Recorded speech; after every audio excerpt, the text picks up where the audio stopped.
আসসালামু আলাইকুম রহমতুল্লাহি বারাকাতুহু। প্রিয় শ্রোতা, আশা করি আপনারা সবাই ভালো আছেন। আমি আল্লাহর মেহেরবানিতে এবং অশেষ দয়ায় আলহামদুলিল্লাহ ভালো আছি। প্রিয় শ্রোতা, আমি আজকে আপনাদেরকে অনেক গুরুত্বপূর্ণ একটি সুন্দর হাদিস শোনাবো।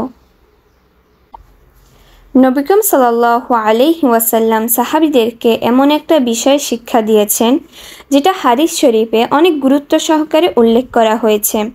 সেটা হলো মহান আল্লাহর ভালোবাসার দোয়া।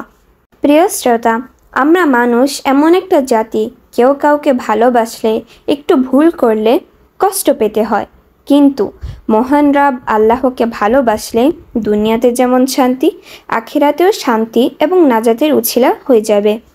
প্রিয় শ্রোতা, আপনাদের কাছে যদি আমার ভিডিওগুলি এতটুকু ভালো লাগে এবং উপকারী মনে করেন, তাহলে আপনারা সাবস্ক্রাইব করে আমার পাশে থাকবেন এবং ভিডিওগুলি বেশি বেশি করে শেয়ার করবেন।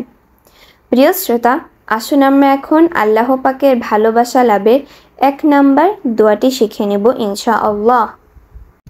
বিসমিল্লাহির রহমানির রহিম।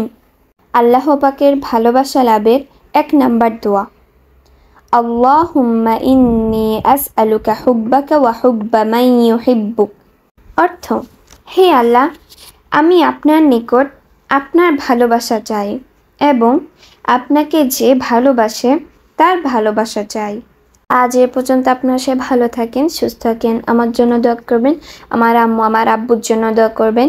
পরবর্তী ভিডিওতে দেখা হবে। আল্লাহ হাফিজ। আসসালামু আলাইকুম ওয়া রাহমাতুল্লাহি ওয়া বারাকাতুহু।